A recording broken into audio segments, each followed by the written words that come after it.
அதனால் என்ன நடக்குதுன்னா கரெக்டாக ஆலயத்துக்கு வந்துடுவாங்க. நாம் நினைப்போம், ஐயோ பரவாயில்ல வந்துட்டாங்களே, அது அப்படி நினைக்கிறதெல்லாம் நல்லது தான். ஒருத்த மனுஷன் வருகிறது நல்லது தான். ஆனால் நீங்கள் இப்படி தேவ பயமற்று இருப்பீர்கள் என்றால், தேவ பயம், நான் வாய் மட்டும் சொல்லலை, இந்த இடத்துல தேவ பயத்துக்குரிய உதாரணம் ஒரே ஒரு காரியத்தை சொல்கிறேன். உங்கள் கையின் பிரயாசம் ஆசீர்வதிக்கப்படாது இருக்கிறதுக்கும், உங்கள் குடும்பத்தில் பிரச்சனைகள் எல்லாம் நீங்காத பிரச்சனைகள், பேய் பிசாசு மேலே பழி போட்டு வாழ்ந்து கொண்டிருப்பாங்க. ஏன் அவன் மந்திரம் பண்ணிட்டான், ஐயா இவன் மந்திரம் பண்ணிட்டான். இதுக்கு 2 தீர்க்கதரிசிகளும் சொல்லுவாங்க. நல்ல வேலைக்கு போகிற ஒரு பெண்மணியை பார்த்துக்கோ, மாமியார் தான் உங்களுக்கு மந்திரம் பண்ணிட்டாங்க. அந்த மாதிரி ஏற்கனவே மாமனாருக்கும் மாமியார் மருமக பிரச்சனை இருக்கும். எந்த குடும்பத்தில் இல்லைன்னு கேட்பீங்க. இப்படி தீர்க்க தரிசனம் வந்துச்சுன்னா என்ன நினைப்பாங்க? தேவதூதனை போல பார்ப்பாங்க. இந்த தீர்க்க தரிசனம் இந்த மாதிரி ரிட்டையர் ஆகிற வரைக்கும் அந்த தீர்க்க தரிசி ஃபாலோ பண்ணணும். நான் என்னத்துக்கு சொல்லணும்னு புரியுதா? தேவன் சமாதானத்தின் தேவன், குழப்பத்துக்கு தேவன் அல்ல. சமாதானத்தின் தேவன் தாமே சாத்தான்னு பார்த்து கட்டி போடும். உங்கள் வீட்டோரங்களில் பிள்ளைகள் ஒலிவுமறை கன்றுகளை போல் இருக்க வேண்டும் என்றால், மனைவி திராட்சை செடி கொடியை போல் இருக்க வேண்டும் என்றால், கொடி ஒரு கொம்பை சார்ந்திருக்கும். உன் கொம்புகள் உயர்த்தப்படணும். அந்த கொம்பில் இந்த கொடியானது சுற்றி வரணும். அப்போ தான் அது கனி கொடுக்க முடியும்.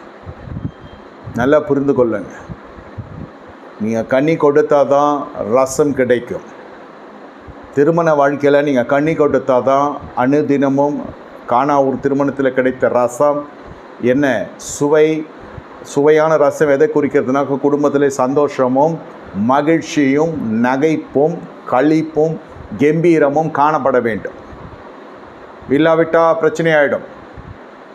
தகப்பன் சபைக்கு போவோம், தாய் ஒரு சபைக்கு போவோம், புருஷன் மனைவி பிள்ளைகள் எல்லாம் செதறி காணப்படும்.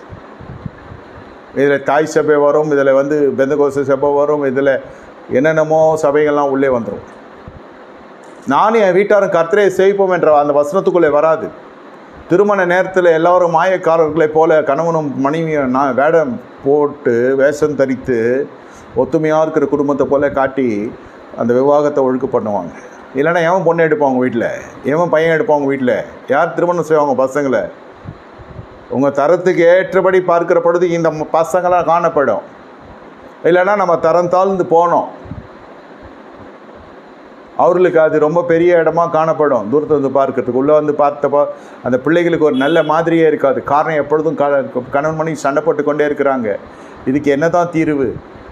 வீட்டை மாற்றினாலும் சரி. இதனால் வீடை விற்றுட்டு போனவங்க இருக்கிறாங்க, வீட்டை மாற்றின்னு போனவங்க இருக்காங்க, சபையை மாற்றினவங்க உண்டு. ஆனால் ஒன்றும் கணவன் மனைவிக்குள்ளே ஒத்துமை காணப்படவில்லை.